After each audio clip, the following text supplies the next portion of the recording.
Hello everyone, and once again welcome to the world famous Bronx Zoo. So far, if you've been following along, I've talked about how this place is full of the best attractions of their kind in the nation, or some of the most historical, or maybe it was the first of its kind. But on today's episode, we're going to explore a dying breed, the Mouse House. It's exactly what it sounds like. A house dedicated to over 25 kinds of mice, rodents, and other small mammals. Couldn't find anything on the exhibit's history whatsoever, but I can tell you is you're not only going to see animals that you've probably never heard of before, you're going to learn words that you've probably never heard before. And like the old classic episodes, we're just going to go down the rows and learn about everything that I could film. Before we do that, I would just be so happy if you press those like and subscribe buttons to join this zoo crew. Then I need all of you to comment below.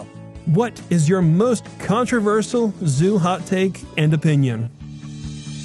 The stars may be on the inside, but on the outside is a line of several really old looking cages that basically shows off the attraction's age. Usually, it's home to agoutis and small monkeys. Since my longer lens decided to break at the time, I could not film much, but at the very least, I was lucky to see the titty monkeys tangling their tails together. I know that they're also considered small mammals, but I want to get to some rodents. The actual house has 32 separate enclosures, literally divided by day and night, and organized in 5 sections, and several of the animals have multiple spaces. The tropical forest side kicks us off with something not from the rainforest. The common Degu, a chinchilla relative native to the rocky outcrops and grasslands of the Andes slopes. That doesn't give them a lot of cover. That's why they work together to dig complex underground burrows. If anything manages to get a hold of them by the tail, a portion of their thin skin near the tip can tear right off, and the Degu will either chew the skinless part off or it could fall off on its own.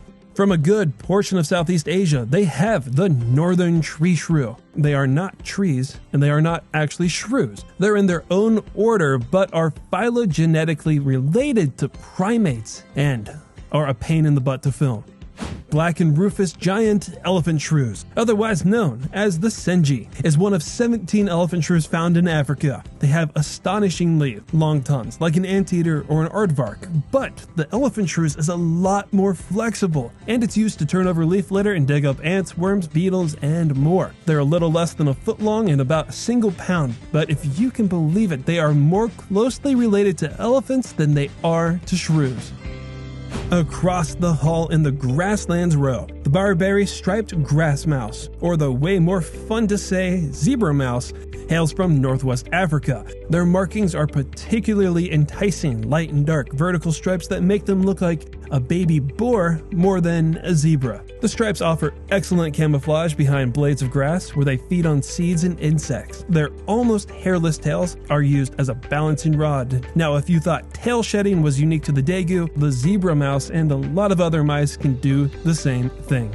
Active during the day and night, my personal favorite is so small that it might take you a few extra seconds to realize no, their exhibit is not empty. Eurasian harvest mice are barely the length of a credit card, including the tail. This is the smallest rodent in all of Europe. Evading domestic cats and birds of prey is not an easy thing to do. But it's not just their size that can make them virtually invisible. If they feel like something's just not right, like they're being watched, they'll either move super slowly, freeze and blend in with the grass, or drop right into the hard-to-reach ground level. You've heard of naked mole rats, so it was refreshing to see Damaraland clothed and safe for children to see mole rats. One of the reasons naked mole rats are naked is because they don't need any protection from the sun. Not sure what the Damaraland's excuse is for having fur. Maybe it has to do with the fact that one lives in East Africa and the one covered in fur is in the southern part of the continent. And like everything in here, their idea of a marathon is walking a few feet. African Pygmy mice. Their lifestyles aren't too different from mole rats. It's very sheltered, literally.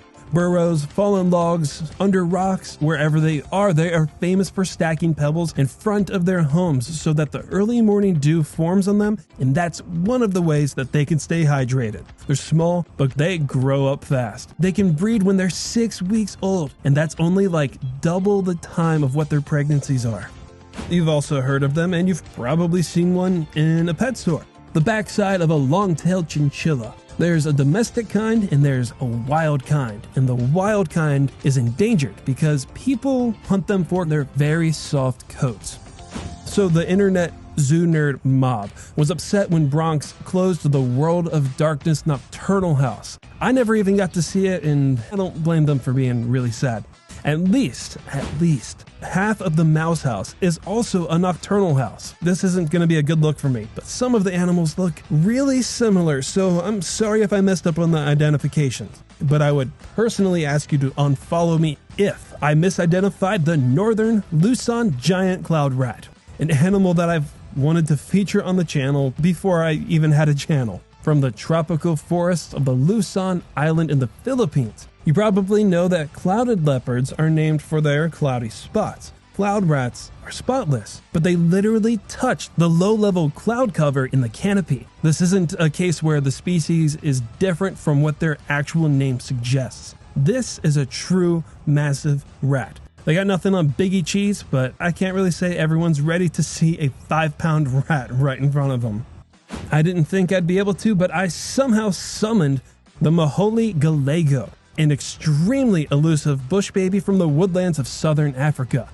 Now from this point, the right side of the hallway of shadows and darkness brings you to the temperate forest, starting in Australia with feather-tailed gliders, aka the pygmy gliding possum, aka the flying mouse, is part of the marsupial family. Whether it's the wild or a zoo, the only way that you're ever going to really get a good look at them is if you can turn on the lights and magically slow down time.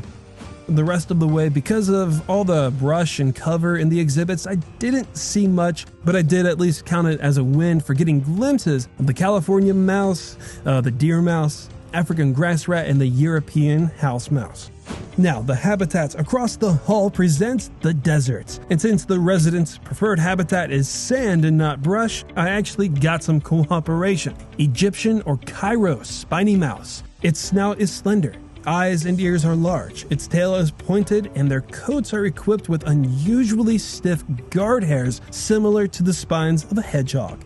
Oh, and it's the only known rodent to naturally exhibit menstruation like humans do over a 3-day cycle, so do with that information as you will. The Bushy-tailed Jird, or Dipodil, and no, I don't know what those words mean. It's a mouse-like creature, but not a mouse, from in and around the Sinai Peninsula, classified in a subfamily of 110 kinds of gerbils and sand rats. The tail fur is unusually thick for this region, but in non-dominant animals, the tip can be bald, while in dominant Jirds, the tip can be covered in white fur. And to close out the tour, an unsigned but presumably lesser tenrec, an insectivore from Madagascar that also used to live in Bronx's Madagascar. I know what some of you are thinking, hedgehog. They got that nose, the size, and the spines. The 30 or so species of tenrecs are actually not related to hedgehogs, but their closest relatives are otter shrews. And that, my fellow zoo nerds and old and now new rodent enthusiasts, was the Bronx Zoo's mouse house. What was described in that video in the corner as the greatest thing I have ever seen in a zoo. You either love it or you hate it. I don't make the rules. And I'm definitely one of those that really loves it. And whether or not you have a problem with rodents, that can all be solved if you just add this to your must-see list when you do go to the Bronx Zoo. My name is Zach, and I was happy to be your tour guide today. And until next time, stay tuned for the next episode, and thank you all for watching Zoo Tours.